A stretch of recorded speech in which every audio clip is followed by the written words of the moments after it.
Hello viewers, அதாவது ஒரு பயங்கரமான படம் இருக்கு. என்னடா பயங்கரமான படம் நான் சொல்றேன். தீ அமை, அப்புறம் இன்னொரு படம் வந்துட்டு அரை பீதி. ரெண்டு படம். ஒன்று வந்துட்டு எனக்கு பிடிச்ச ரொம்ப ரொம்ப ஒரு வேற லெவல் டைரக்டர் எஃப்டி, இன்னொரு டைரக்டர் எஃப்எம். ஜோடி ஃபாஸ்டா ஒரு படத்துல லீட் அவுட் பண்ணியிருப்பாங்க, இன்னொரு படத்துல கேட் சீகல். ஸோ இவங்க ரெண்டு பேரும் தான் தெரிக்க விட்ட பர்ஃபார்மன்ஸ்னா இதான் பர்ஃபார்மன்ஸ். ஒரு ஸ்டன்னிங் பர்ஃபார்மன்ஸை கொடுத்த படம்.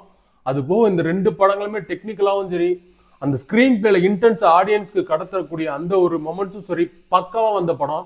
ஸோ இந்த ரெண்டு படங்கள் மாதிரி அப்படின்னு நினைச்சு நான் பார்த்தேன். ஸோ ட்ரஸ்ட், அந்த படத்துக்கு பேர் நம்பிக்கை. ஸோ உண்மையிலே இந்த படம் நம்பிக்கையை கொடுத்துச்சா அப்படின்றத நம்ம இந்த ரிவ்யூல பார்த்துடலாம். ரிவ்யூ கிடையாது, ரா வியூ இது. ஓகேவா?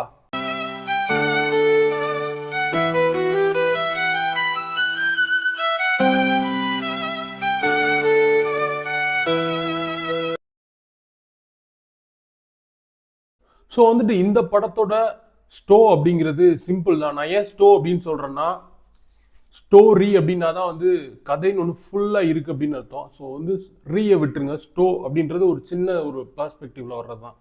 ஸோ அது என்ன இந்த ஸ்டோனா, நம்ம சாஃபி டானா இவங்க வந்துட்டு ஒரு மிகச்சிறந்த நடிகை. சிறு வயதிலிருந்தே அப்படியே நடிப்புன்றது ரத்தத்திலே பிளண்ட் ஆகி நரம்பு எல்லாமே எல்லாம் வெறி ஊறி போனவங்க, நடிப்பு வெறி. ஸோ இவங்க வந்து ஒரு ஸ்டேஜ் பர்ஃபார்மன்ஸ் பண்ணுற ஒரு ஆர்டிஸ்ட், ஒரு ஆக்டர். அந்த நல்ல லெவலில் வேற லெவலில் வந்துட்டாங்க சின்ன வயதுலேருந்தே. ஸோ இவங்க கூட நடிக்கக்கூடிய ஒரு சக ஆக்டர், இவங்களோட கொஞ்சம் ஏஜ் வயசு கொஞ்சம் அவர் எல்டர்.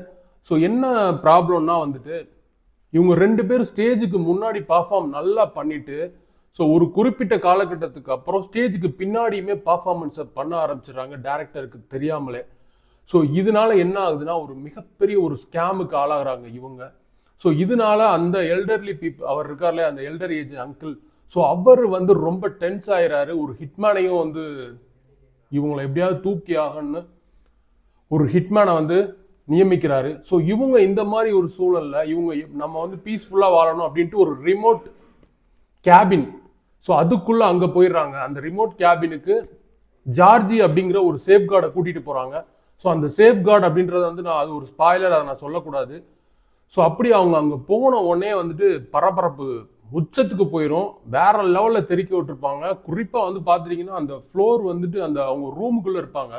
ஸோ அந்த ரூமு ஃபுல்லாக வந்துட்டு அப்படியே வாட்டர் வந்து அப்படியே அமேசான் ஃபால்ஸ்ல இருந்து ஊத்துன மாதிரி ஊத்துது. அது எப்படின்னே தெரியல. பயங்கரமான விஎஃப்எக்ஸ், நம்மளே மிரண்டுருவோம் அந்த மாதிரியான ஒரு விஎஃப்எக்ஸ் இந்த படத்துல.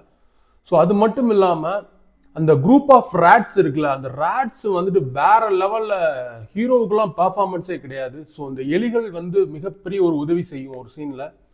ஸோ இந்த மாதிரி வந்துட்டு ஒரு காமிக்கான விஷயங்களும் இந்த படத்துல இருக்கு. ஸோ இந்த படத்துல ஒட்டுமொத்தமா இவங்க இதுல இருந்து தப்பிக்கிறாங்களா இல்லை வந்துட்டு அவனுங்க இவங்ககிட்ட இருந்து தப்பிக்கிறாங்களா அப்படின்றதான் இந்த ஸ்டோரியில் உள்ள அந்த ஒரு மிகப்பெரிய ஒரு மேஜிக்கு. ஸோ இந்த மேஜிக் எனக்கு ஒர்க் ஆச்சுன்னு சொல்ல ஆசை. பட் எனக்கு வந்துட்டு ஓரளவுக்கு கூட சுத்தமாக ஒர்க் ஆகலை இந்த படம். என்னன்னா, இந்த படத்தில் வந்துட்டு என்ன ஒரே ஒரு பாசிட்டிவ் தெரியுமா, லாஸ்ட் ஒரு 5 to 7 minutes நல்லா இருக்கும்.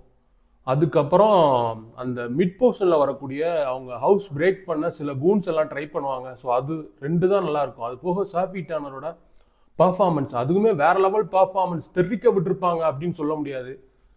இந்த படத்தில் அப்படி கேரக்டர் பண்ணியிருக்காங்க. பட் அதான் ஒரு டீசெண்டான பர்ஃபார்மன்ஸை கொடுத்துருக்காங்க. ஸோ அது மட்டும் இல்லாமல் இந்த நான் சொன்னேன்ல பீதி அறை, அந்த டேரக்டருமே சரி, இந்த தீயமை, இந்த ரெண்டு டேரக்டரும் ரிவ்யூ பண்ணவங்கலாம் பார்த்தா, ஏன்னா என் படத்தை இன்ஸ்பயர் பண்ணி இப்படி ஒரு படமா எடுக்கணும் அப்படின்னு கேட்பாங்க. பேசிக் அந்த ஒரு இதே இந்த படத்தில் சுத்தமாக இல்லை. சுத்தமாகவே இந்த படம் ஒர்க் அவுட் ஆகலை. இது வந்துட்டு ஒரு நல்ல ஒரு சர்வைவல் ஃபில்மாக இருக்கும் அப்படின்னு நினச்சி தான் அட்டம் பண்ணேன். ஸோ அந்த மாதிரி ஒரு படமே கிடையாது இது. ஸோ இதுதான் என்னோட கருத்து. ஸோ தேங்க்ஸ் ஃபார் வாட்சிங். Subscribe our channel. இன்னும் வேற லெவல் படங்கள்லாம் வரும் நம்ம சேனலில். ஸோ லைக் பண்ணுங்கள், ஷேர் பண்ணுங்கள், சப்ஸ்கிரைப் பண்ணுங்கள்.